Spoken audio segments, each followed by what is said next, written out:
welcome to this video where we'll run through 100 interesting facts about the Tony Hawk's Pro Skater 4 demo. It contains one level only, College, and I hope you enjoy watching. First up is this pickup truck here.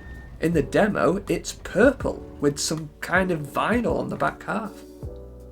In the final game the colour of the pickup truck was changed to white. Here's one that you may have seen in my recent video, but we have to touch on it again. If you manual on this balcony, a timer will appear that will count down, and after 10 seconds a girl will appear and cheer. This Easter egg was removed before the final game was released. Also on my recent video was this, the secret tape, which was in the college level in the demo. However, there were no secret tapes in any level on the final Tony Hawk's Pro Skater 4. The shabby cab is in this level, even on the demo. However, in the demo its license plate reads ML Scott, whereas on the final game it reads Shabcab 89 instead. There's a minivan that drives around the level and you can skitch it. You might notice that here in the demo there's nothing on the back of the car aside from the license plate. In the final game it had two bumper stickers added, one that says Jesus and another that says Smile, it's a beautiful day. If you played this game when you were younger, you'll probably remember that you can jump into the back of the Clocktower and you'll launch out of the top.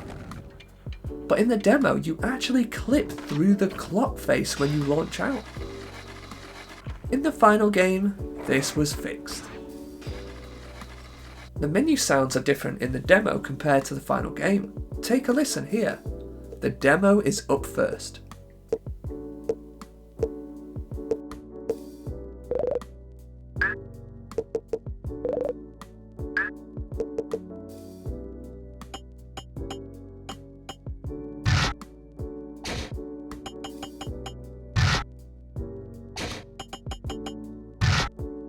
There are several cars that drive around the level, and in the demo their wheels don't actually go around. They're just static textures, like they're connected to the rest of the car. In the final game, of course, this was fixed, and the wheels do go around. There are these roofs here near the junior school. In the demo you can grind on this ledge and make it up to the higher roof. From here you can explore part of this area, although there's an invisible wall stopping you from going any further back. In the final game you can no longer get up here, or at least I wasn't able to do it. I tried the same thing, but the game just wouldn't let me onto the roof anymore. There's a minigame in the level called Garbage Day. To activate it you have to spine transfer into this refuse truck. Between the demo and final versions, the timer was changed. In the demo, it appears at the side here, but in the final game, the timer appears at the top of the screen instead. During the cutscenes in the demo, the characters' voices were not yet implemented. That means you have to simply read the on-screen text. In the final game, all the NPCs' voices were implemented. Goodness gracious! My car! They're stealing my baby! Try to stop them! In the mission where you have to skitch the professor's car, which is one of the few goals you can play in the demo, there's a timer that appears at the top of the screen. In the final game, this was removed for some reason, and if you don't start skitching the car in time, it'll just disappear and you'll fail the goal. Maybe they should have kept that timer in.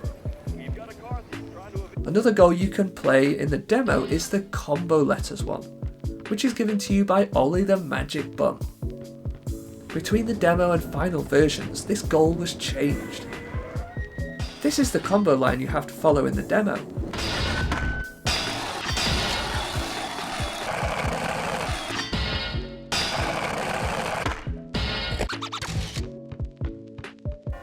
While in the final game, it was a totally different line that was used.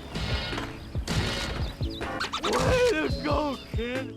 In the demo, you can talk to this ped here, who will bet that you cannot skate around the fountain. If you can successfully do this, you'll win $100.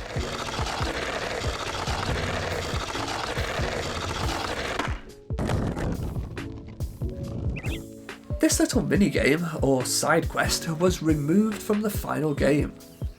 However, if you skate around the flagpole, a counter will still appear on screen. In the skate around the flagpole minigame we saw just now, it says it's given to you by a ped. However, that's not a standard ped model. It's actually the model for Andrew Reynolds in the final game. Also in the same side quest, it's possible to bail during your grind around the flagpole, and you'll still win the bet. As long as you skate around it enough times, it doesn't matter whether you land it.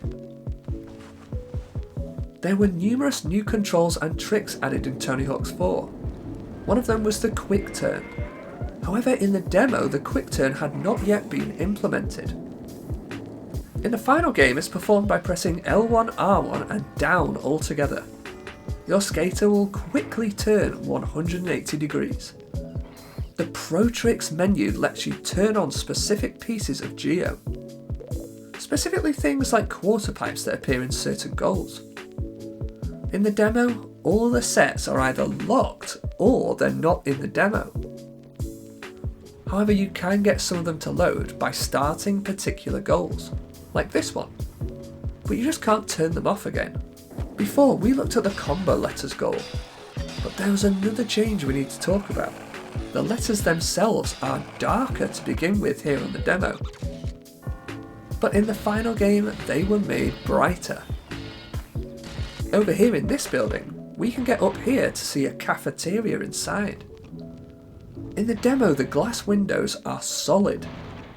You can't smash through them to access the interior. In the final game, they were made breakable, so we can get inside here and smash up all the furniture as well. You could be minding your own business, playing the level in the demo, and all of a sudden, you see the text River Combo pop up on the left hand side. It even happens when you fly out of the clock tower and grind on the wire below. But what is it meant to do? We'll see it in action later in the video. And for comparison, this does not happen when you grind on this same wire in the final game. Speaking of the clock tower, let's take a look at the building that you can get to if you grind the wire all the way across. In the demo, there are 2 rails on the roof here which you can grind. These are not there in the final game. There is, however, a Pro Trick set that does appear on the same roof. However, this is a quarter pipe rather than 2 rails. When you initially load the demo of Tony Hawk's 4, you're met with this lovely bird's eye view of the college level. There are no peds present, just the vehicles driving on the road at the bottom of the screen here. I don't believe you get to see the same view of the level in the final game. Like the grind around the fountain side quest, there is another little minigame that only exists in the demo. There is the same ped stationed by these stairs. Well, I say ped, Andrew Reynolds really. He bets that you can't do a trick down this stair set, which is the easiest thing ever. Sometimes it's an impossible, or a kickflip, or a pop shove it as well. So I guess there's several that could show up. And there we go, another $100 in our pocket. This too was removed from the final game. If you go up to the roof above the cafeteria, you can find Jamie Thomas here. He'll challenge you to record a score of 250,000 points. This goal does actually exist in the final game. However, it's now Tony Hawk that you get this goal from, rather than Jamie Thomas. In the demo, the devs were yet to implement many of the manual tricks that debuted in Tony Hawk's Pro Skater 4. All you can do in the demo is pivot and nose pivot. Whereas in the final game you could pogo, truck stand and more. There's this hearse-like car that drives around the college in the demo. This vehicle does not appear in the college level in the final game. It does appear on other levels though, including Chicago. Another vehicle we can see in the demo is this pickup truck. Again, this vehicle no longer features in the college level in the final game. Instead, it can be found in San Francisco. Another feature that was yet to be implemented was the ability to press L2 or R2 to drop out of a grind to the left or to the right. In the demo, this simply doesn't exist. Whereas in the final game, this feature was implemented for the first time, giving you more control with grinds. In the demo, if we go to the sound options menu, we can see a music mode option. Interacting with it allows us to switch between always on and goals only. This means that originally you could have chosen to have music just playing during goals. This ability was removed in the final game. Either the music is off or on. When sketching a car on the demo, it's not possible to press L2 or R2 to move to the left or right side of the car. In the final game, you can press L2 or R2 to switch sides when sketching. Perhaps one of the most obvious differences is Tony Hawk's outfit here. In the demo, he was wearing a black birdhouse t-shirt, as well as grey shorts and white shoes. In the final game, he's wearing a different black t-shirt with a long-sleeved grey shirt underneath, as well as jeans and white shoes. Although it's worth noting that you can change the pro skater's clothes in the final game too. There's this building in the college level here, and when I saw it in the demo, I knew something was different about it. And then it hit me, the windows have changed. Here on the demo, they're just flat textures. However, in the final game, they're translucent. You can kind of see the inside of the building, where there are light textures and even more windows on the opposing walls. In my last video, I showed you how you can glitch inside this building, so check that out if you're interested. Back to this bin lorry. In the demo here, it has an extra set of wheels at the back. It has 4 sets of wheels, or 8 wheels in total. In the final game, the back set of wheels were removed, giving it a more realistic 3 sets of wheels, or 6 in total. Also in the demo, this same bin lorry was brighter. In the final game, it was made darker, giving it a dirtier look, which is perhaps more fitting for a refuse truck. Something else about this bin lorry. If you look underneath at the back, you can see a small green orb. I don't know what this would have been for, but it was likely part of the development process. I've seen dev cubes in games before, which was some kind of reference points. So maybe this is like a dev sphere? In the final game, it is no longer there. In the demo, if you take a moment to watch the vehicles driving around the streets, you might notice that there are quite a lot of them. Traffic can really build up. In the final game, there are fewer cars on the road. Traffic can build up a little sometimes, but there are also times when the roads are totally empty. There are these buildings near the Nail the Tricks goal, the ones we were able to get on top of before. Well, something else that's interesting is that if you grind this roof here, you will clip into the building next to it. This makes it pretty hard to grind the ledge then land successfully, although it does work sometimes. In the final game, they fixed this. Instead of clipping into the building after you grind the ledge, the game pushes you outwards a bit, enough to make the landing a lot easier. Remember when we looked at the river combo message seemingly being fired at random earlier in the video? Well, here's what's meant to happen. If you do a combo in this river basin here, the game will start a river combo. It will track how long you can combo in here for, and will keep track of your record. In the final game, this feature was removed. Maybe it's because they couldn't quite get it to work as intended. as the game would start tracking your river combo even when you passed over the river basin, rather than when you combo in it. There are cash icons to collect in the demo, even though I don't think you can spend any money.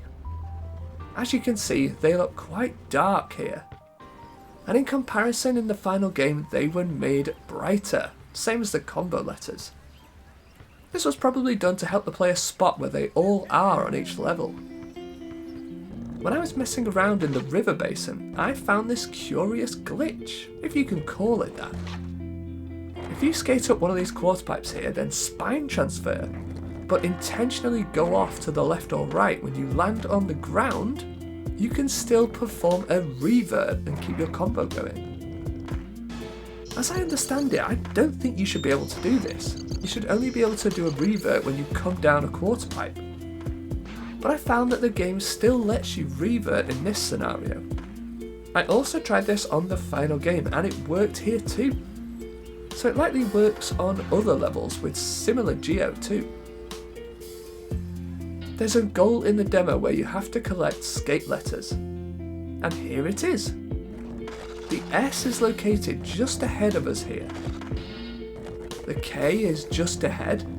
The A leads us down into the Colosseum. The T is on these rails here. And the E is at the end.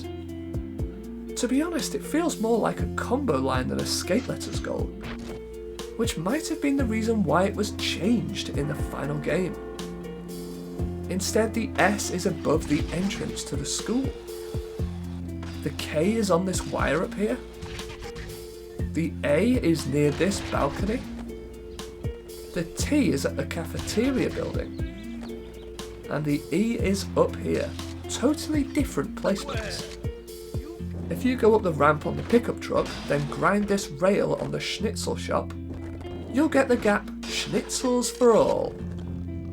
However, there's a random capital A in the word schnitzels on the demo. Look at the gap text and you'll see it. And if you look at it in the gap list, it has a random apostrophe in there instead. In the final game it was fixed. No capital A's and no apostrophes to be seen anywhere. Back near the bin lorry, again, there's actually an invisible rail that you can grind. And as you can see, it's here.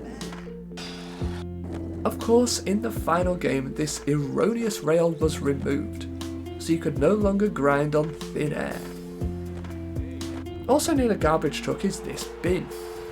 In the demo, you can skate right through it, as it's not solid. This is different to the rest of the trash cans in the level, where you can destroy them by skating into them. In the final game, there's actually a goal that starts from a guy stuck in this very bin. And if you try to skate into it, you'll just crash into it, like what happens when you skate into a wall. And you can still destroy all the other ones. If you get up here on the cinema, you can jump onto this roof here. In the demo, if you look inside this building, you can actually see right out of the back to the edges of the level. You can see the last bits of scenery before the infinite void. In the final game, they fixed this by placing a black texture at the back of this building, so you could no longer see right through it. Here's something you might have picked up on, but let's call it out anyway. The arrows above the characters you activate goals from were originally a different colour. They were this turquoise colour in the demo of the game. However, in the final game, they were changed to a lighter blue. And for the pro challenges, the arrows are red. When you perform a trick like a double kickflip or a 360 shove it, for example, you'll get a sound effect. The same one that occurs when you perform a special move.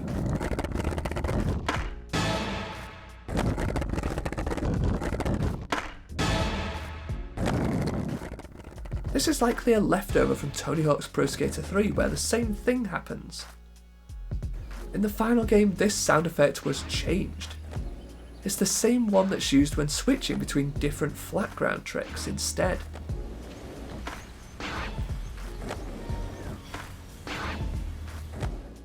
In the nail the tricks goal on the demo, we don't actually have to nail all the tricks to complete it. As you can see here, when the timer hits 0, I've still got tricks on the screen that I have not done. And it still lets me pass the goal. In the final game, the goal ends once you have performed all the tricks, rather than when the timer reaches 0. We previously discussed the minivan that drives around the level, but here in the demo there is more than one colour that it can be seen in.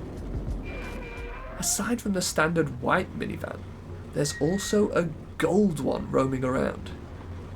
In the final game, the gold colour was removed and just the white one remains. On this balcony, there are these two drunken frat boys. Their quotes were seemingly altered between the demo and final versions of the game. Let's have a listen. The demo is up first. Rock on, man! Woohoo! Woohoo! Dude! Party! Party! Woohoo! Party! If we go towards the out of bounds area here and go across to the left side, we can see something interesting. Out of bounds there are 2 combo letters just sitting there. And this was something that still existed in the final game too. So they never chose to remove them. Back to the garbage truck once again. On the side there's the recycling company's logo. In the demo, it was smaller and positioned near the top. In the final game, the logo on the side was made larger, and it was repositioned in the middle of the side of the truck. In the demo, if we look up in the sky, we can see, well, just that, sky. Blue sky to be exact, and clouds. In the final game, there was something else added. The Nokia blimp. There must have been some kind of sponsorship arrangement with Nokia for the game, as you can also find a Nokia phone shop in San Francisco, and perhaps in other places too. Speaking of the sky, if we go up to one of the high roofs, we can take a good look at the skybox, and we can see something strange, a long bridge. That's because in the demo, College uses the San Francisco skybox for some reason. And in the final game, it has its own skybox instead. Looking at the cafeteria again, I managed to skate around the exterior of the windows until I could see the counter inside. And I noticed something interesting. There's this red banner that we can see here. It says the Lunch Bunch. It's hard to see what the subtitle says as we can't smash the glass, but I think it says, open only at inappropriate times. Or it could be only open at inoffensive times. It looks like something like that at least. It seems fairly innocuous, but for whatever reason, this banner was removed from the final game, as you can see here. Bin lorry again. Around the front there's a grill. If you look to the sides of the grill, the lines of it are kind of bent upwards. Credit to the Neversoft quality assurance team for Tony Hawk's 4, as they actually fixed this texture.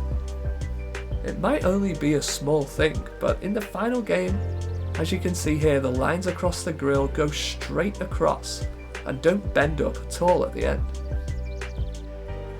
Also, have you ever noticed in the demo and the final game that there are mud flaps behind the front wheels?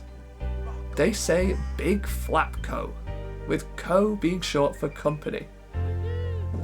In the demo, however, these mud flaps were also positioned at the back of the refuse truck. But in the final game, these ones were removed, leaving only the ones at the front. When you collect the cash in the demo, there's no text that appears on screen to say how much cash you've collected. This was changed in the final game. When you collect cash, the amount pops up on screen. In the demo, if you jump from this roof over to the roof of the building we discussed earlier, the game makes a very weird noise. Listen to this. Thankfully in the final game, this noise does not occur. In fact, you're actually blocked from being able to get on this roof at all, so maybe that's just how they fixed it. If you go towards the taxi here in the demo, you'll notice that there's a guy standing next to it, and if you approach him, he'll say, "Sorry, the taxi's out of service for the demo.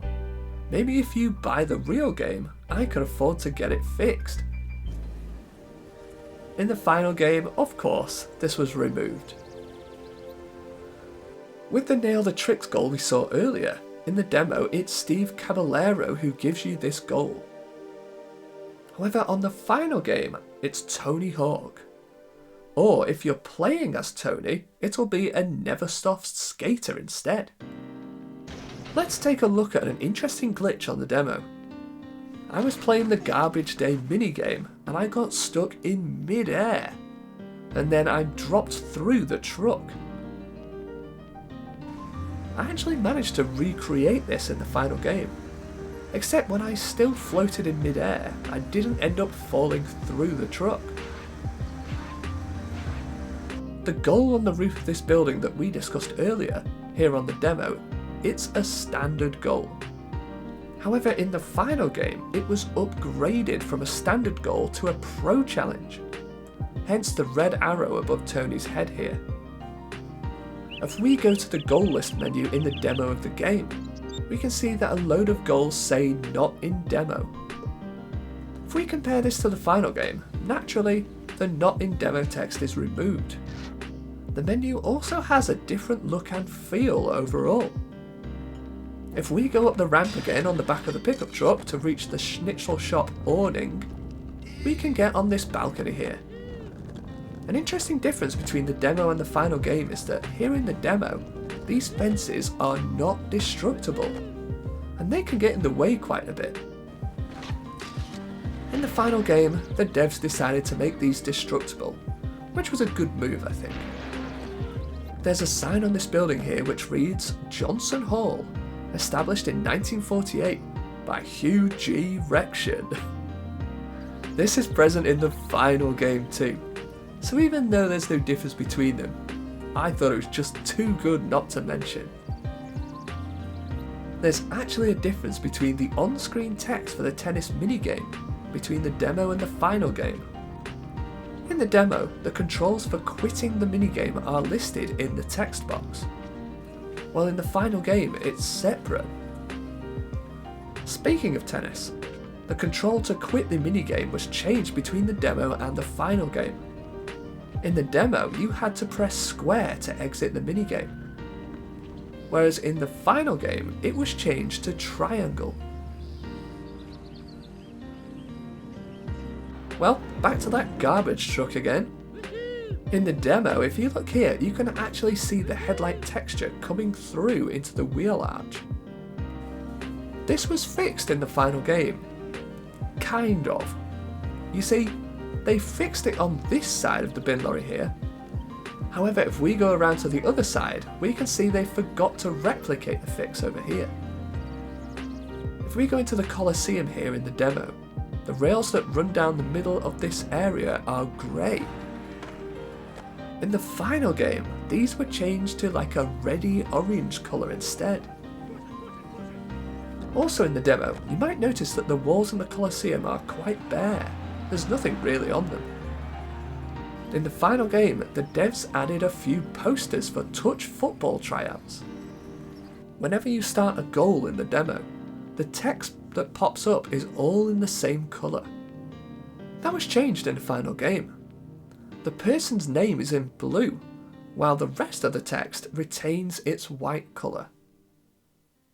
The Warn the Other Skaters goal is one of the few goals available in the demo. When you get to the first skater, he's at the Philosophy Building and he's actually up on the steps. In the final game, his position was altered slightly. He is now down from the steps. I assume this was done to make it a bit easier to reach him. Also in the same mission, the colour of the arrows above the NPCs' heads was changed. In the demo here, the arrows above Officer Tom and the skaters are green. In the final game, however, they will all change to orange. And lastly, in a trio of facts about this goal, the text that appears when the goal starts is different. Here in the demo, it involves a conversation between a police scanner and Officer Tom. In the final game, the chat between the police scanner and Officer Tom was removed, and instead it's just the skate rat talking. In the demo, when you complete a goal, you'll get a message that you've received some cash. This was changed in the final game. Instead of saying some cash, it tells you the exact amount of cash you've earned. If we go over to the philosophy building and take a look at the point where the building meets the grass, we can see a gap between the two textures. This means you can see right through into the abyss beneath the level itself. In the final game, this was fixed. The building and grass textures now meet with one another, leaving no gap in between them. Earlier in the video, we looked at the vehicles on the roads in the demo. There's one vehicle that appears in the level in the final game which is absent from the demo. It's this minivan or SUV here. This does not appear in the demo. There's an option on the title screen of the demo called View Controls. Pressing this brings up an image of the controller with all the button functions mapped out. Also on the demo, there's this option for more info. This brings up some screenshots of the full game, including one of the zoo. The lighting of the college level was changed between the demo and the final game as well. Here in the demo, it looks like this. In the final game, there are more shadows around. And overall, it gives the effect of being set at a slightly later time of day, where the sun is lower in the sky and is casting more shadows across things. In the demo, damage to your board was yet to be implemented.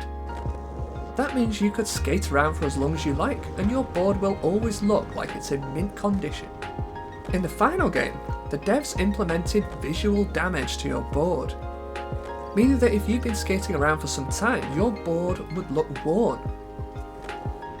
In the demo, there are some options missing from the in-game menus, like the ability to spend cash or edit tricks, for example.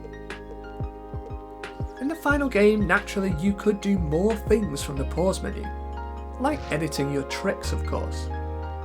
In the demo and final versions of the game, Tony Hawk has a special trick assigned to the right down circle button combination.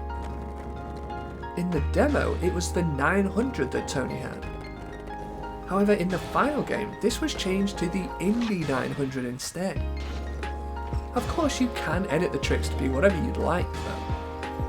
Okay, tennis again.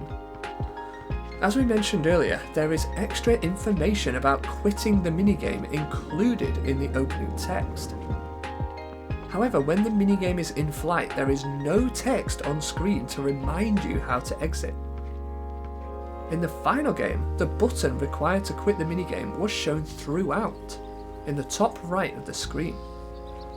With the two betting minigames we saw earlier, what happens if you lose? Do you get another try? Well, apparently not, because if you lose, the ped just disappears, so you don't seem to be able to have another go. In the demo, sometimes when you try to skitch a car, you won't be skitching at either side like you should, but it will skitch in the middle of the vehicle. Now, I'm not sure this is supposed to happen, because I've never seen it occur in the final game. Okay, back to the Colosseum. As I mentioned earlier, the walls are quite bare, and that's something the developers looked to improve in the final game. But it wasn't just the posters that were added. They also added these green doors, 3 of them to be exact. There's one at either end and one in the middle. You can see through them to where there's a ramp or a walkway that leads up to the stadium itself. In the Nail the Tricks goal, the quarter pipe used for the goal changed in appearance between versions. Here it is in the demo, and it looks very wooden, like it's just been put together for this goal. In the final game, it looks more permanent, like it's more substantial, it's not just there for this one occasion. When you start the Garbage Day mini-goal, the text Garbage Day appears on screen. And when the minigame finishes, it says Garbage Collected. While the text at the beginning of the minigame is still in the final game, the Garbage Collected text does not seem to appear when the minigame finishes. When I was playing the Capacitors minigame in the demo, I encountered a weird glitch. I began the minigame, then I wall rided up this wall and grinded on top of it. And the percentage just went down to 0. Maybe it's not a glitch and I'm misinterpreting it, but I've never had this happen on the final game. In the demo, even the head-up display is slightly different. If you look to the top right, we can see cash and gold points. In the final game, gold points was changed to pro points instead. Let's take another look at Tony's board in the demo. Looking at the grip tape, it's pretty standard. Looks the same as any other grip tape on any other board. In the final game though, Tony has a special grip tape. It has the birdhouse logo on it, which you should be able to see here. Here is the gap list in the Tony 4 demo. It's pretty simple. You have the amount of points that the gap is worth, the name of the gap, and the number of times you've done it in brackets. In the final game, the look and feel of this list was improved. Everything is set out in more of a table structure, rather than a simplified list. When you skate through the Colosseum here and grind the rails, you knock down the football players training here. In the demo, the on-screen text reads, "Jocks combo clocked." This was changed in the final game, however.